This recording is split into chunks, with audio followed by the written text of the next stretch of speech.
राज्याचे उपमुख्यमंत्री अजित पवार यांचे चिरंजीव पार्थ पवार यांच्या जमीन घोटाळ्याच्या प्रतापाने अवघा महाराष्ट्र स्तब्ध आहे, सुन्न आहे। पण ज्या कंपनीवर जमीन घोटाळ्याचा आरोप आहे त्या कंपनीत पार्थ पवार यांची 99% भागीदारी आहे। पण यंत्रणेनं 99% वाल्याला सोडून 1% भागीदारी असणाऱ्या गुन्हेगार ठरवलं।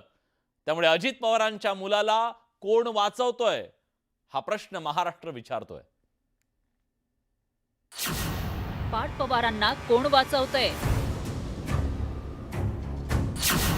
कंपनीत पार्थ पवारांचा 99% भांडवल, गुन्हा मात्र 1% भांडवल असलेल्यावर। ही दोन कागदपत्र जरा निरखून पहा।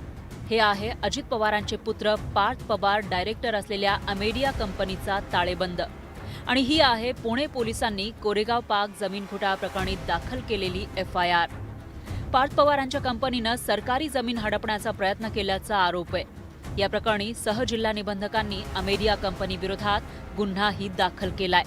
पण पोलीस पार्थ पवारांना या प्रकरणातून वाचवण्याचा प्रयत्न तर करत नाही ना, अशी शंका घेण्यासाठी वाव आहे।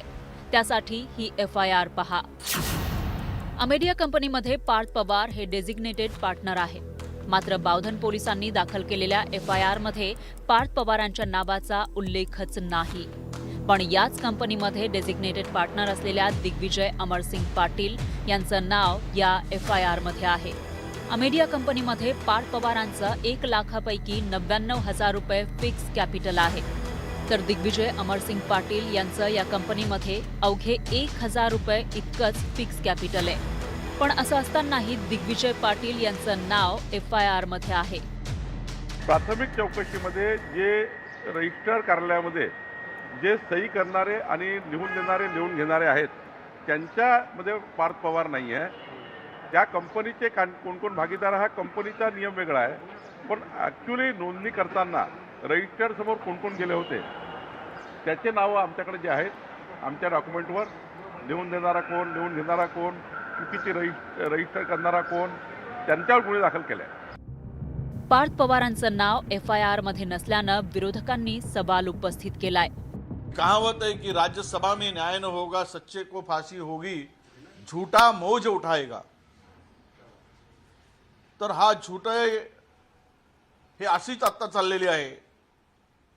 म्हणजे महायुतीचं सरकार म्हणजे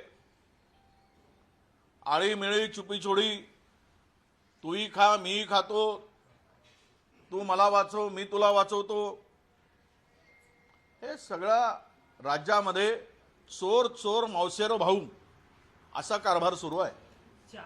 यामध्ये पार्थ पवार हे पार्टनर आहेत, त्यांच्यावर गुन्हा दाखल होण्याची अपेक्षा होती। हा एवढा मोठा घोटाळा झालाय आणि सरकारने तातडीनं ती जमीन मूळ मालकाच्या नावानं करावी। वंचित आणि उपेक्षित घटकांची जागा जर धनदांडग्यांकडून हडप केली जात असेल तर फक्त आणि फक्त जमीन घोटाळा इतकी ही संकल्पना मर्यादित न राहता ज्या लोकांची ही जागा हडप केली गेली आहे ते सर्वच्या सर्व अनुसूचित जाती प्रवर्गातनं येणारे लोक असल्या कारणाने यामध्ये अनुसूचित जाती जमाती अत्याचार प्रतिबंधक कायद्याअंतर्गत सुद्धा कलम लागत गुन्हा दाखल झाला पाहिजे आणि या संबंधाने शिवसेना उद्धव बाळासाहेब ठाकरे पक्ष हा निश्चितपणे अग्रक्रमाने रस्त्यावरची लढाई लढायला तयार असेल। पार्थ पवारांवर या प्रकरणी गुन्हा दाखल का झाला नाही याचा शोध घेतला असता आणखी एक माहिती समोर आली आहे। कोरेगाव पाक मधील सरकारी जमिनीचा खरेदी व्यवहार 20 मे 2025 रोजी झाला। मात्र या व्यवहाराच्या 1 महिना आधीच अमेडिया कंपनीच्या सर्व व्यवहाराचे अधिकार दिग्विजय पाटील यांना देण्यात आल्याचं कागदपत्रातून उघड झालंय।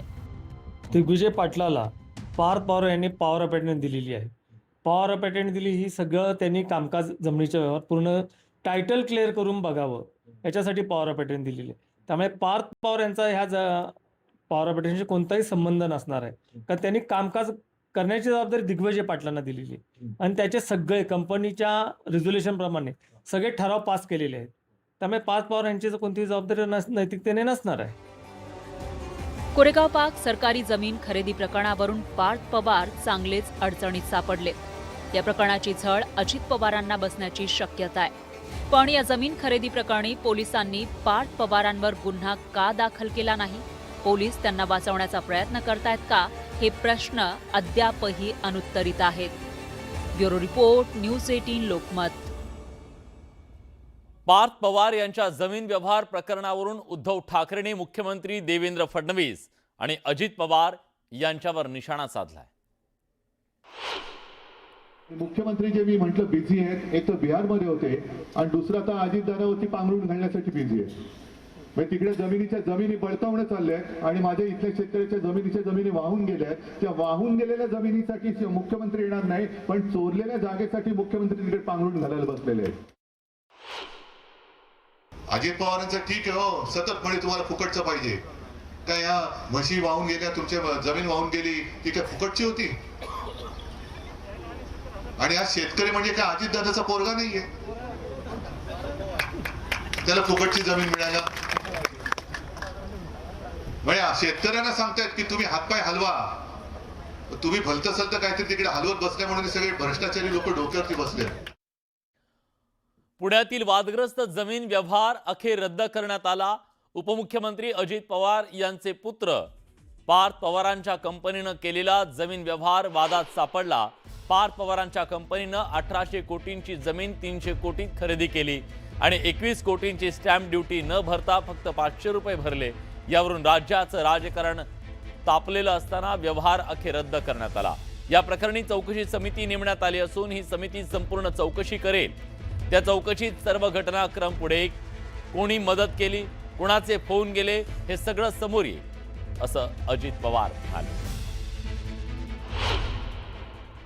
की ह्या व्यवहारामध्ये 1 रुपया पण दिला गेला नाही, तरी मोठे मोठे आकडे सांगितले, मोठ्या मोठ्या गोष्टी सांगितल्या गेल्या आणि विरोधकांनी पण आम्हाला वेगवेगळ्या पद्धतीनं टार्गेट करण्याचा प्रयत्न केला. साहजिकच आहे, विरोधक त्याचा बदनाम म्हणजे आम्हाला टार्गेट करण्याचा प्रयत्न करणारच, तो त्यांचा अधिकार आहे. त्या खोलात मला जायचं नाही.